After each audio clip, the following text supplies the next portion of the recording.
Good morning, nerds, and today we're talking Sony and them wanting to get into the handheld market scene, getting onto Nintendo's toes there, trying to, I don't know, I guess, usurp the Switch, right?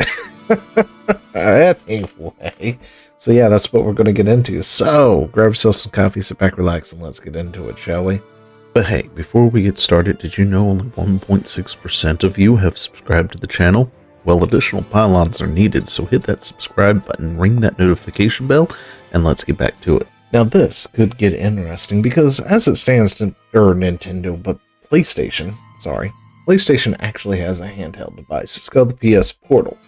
Now I personally don't own one, however, from the people who do own one, for the most part, they like the system. I guess technically it's not really a system, right? Because all it does is it streams from your PlayStation 5 directly to the thing, right? So there's not a whole lot there. It does require Wi-Fi to use, so you can't use it on something like a plane or whatnot, like you could, say, your Switch.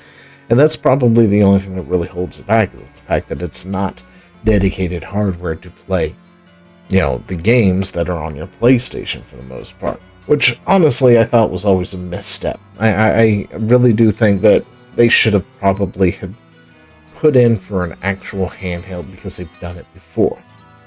But anyway, apparently PlayStation bosses say new console experience will involve leveraging technology that can be used in various forms and locations, and I'm convinced he's teasing a PS6 handheld. That's right. So the PS6 is over the horizon, or just over the horizon, right? Like it's there. It's going to be a few years, but it's there. They've touched it. They've talked about it. They've talked about how it's going to cost about $1,000 just for the components alone.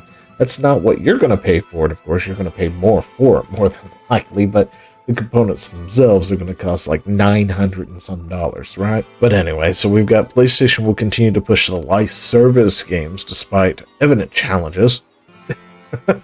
Yeah, the fact that they just ain't working, right? While using a PS6 handheld. And this is the problem with Sony. Like, Sony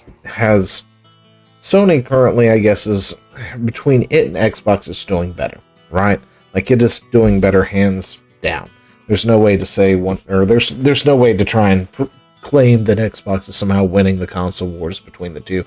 It's just not happening. Xbox screwed up majorly in the last cycle of consoles. PlayStation stepped up. They capitalized on it. They had a lot more, exclusives, which keep people tied to their system. And, Xbox didn't. They kind of diversified their thing into other places. But the problem is, it may have the market share and everything, but PlayStation has always been really good at shooting itself in the foot, like all the time, because they're talking about a handheld, and from what it sounds like, they're looking to make sort of a hybrid console, like the Switch, right? Sony's next PlayStation could break free of the living room, and I think it's worth the risk. We've got another article here. All right, then we'll go with this last one here. PlayStation wants to win back PC users with PS6 handheld and exclusive games. Right? And here they go. They talk about the PS Portal allows streaming titles from your PS5, but come up short as a standalone device. Looking ahead, reports suggest the PS6 handheld will ship alongside a more powerful next-gen system. Now, if you were to actually factor in like an actual handheld separate device that is, fully autonomous, along with the PlayStation system itself, that actually might be more worth the cost of about $1,000, I guess. And that's just me purely coping, right? But anyway, relying on a custom AMD APU, it would be capable of booting PS4, PS5, and PS6 and exclusives. And yeah, it sounds like they're trying to come back to something that is more independent, right? And it's not the first time they've done this. They had the PSP. Now, this may be hardware that's so old now at this point that only us older people might remember the PSP, but the PSP was leaps and bounds ahead of Nintendo in every regard. Like, it had better hardware, it had better everything for the most part. The only thing it failed at that point was memory. And I'm not talking about it didn't have enough memory. No, it's what it chose to use as a memory stick for the most part, right? That and marketing. Like, PlayStation has been really bad at not proper marketing, and they still are. Like, I mean, Concord. No, we heard Concord was kind of coming out, and they had all this marketing stuff planned for it, but it was a little bit too late, right? So it's like they even paid for an episode on that Amazon show.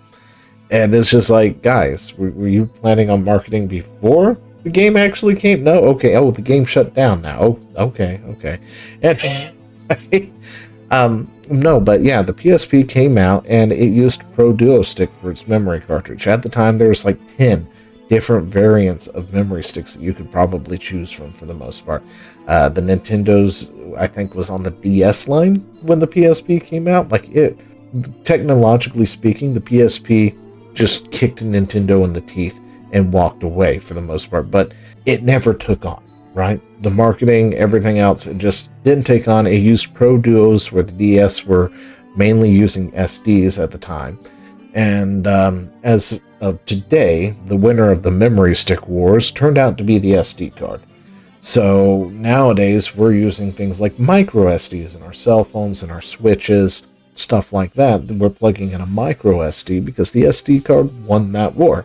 And what did PlayStation do? Well, they developed the PS Vita, which was even more powerful than the PSP, still kicked Nintendo's teeth in, poorly marketed the thing. And in fact, I don't think I ever really saw a single thing marketing it back then, to be totally honest.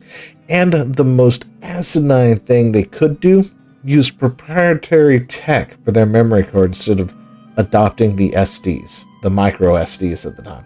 If they had adopted the micro SD, it would have been a much easier sell, because instead you were looking at buying this console, but also you have to buy the memory stick. Instead of paying, say, I don't know, $19 for 32 gigs, right? Or whatever it was at the time, you're paying like $50 for a gig of memory from their special memory sticks.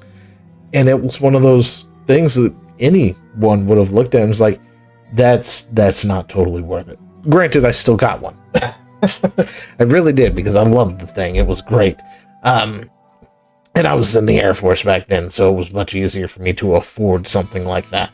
But aside from that, you know, they sort of just shot themselves in the foot with that. They could have went with the easier memory stick that would have been much easier for people to get a hold of. They chose not to, and the PS Vita failed.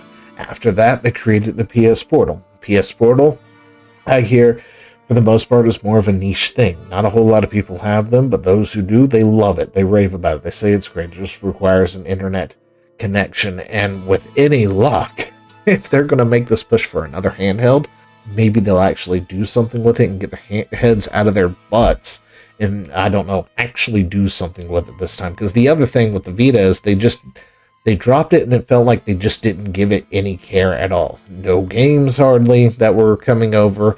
The memory was terrible. It just had no support for the most part. So with any luck, whatever this PS6 version of the PS Vita would be, they give it some support. Anyway, let me know what you think down in the comments below, and I will talk to you later. See ya.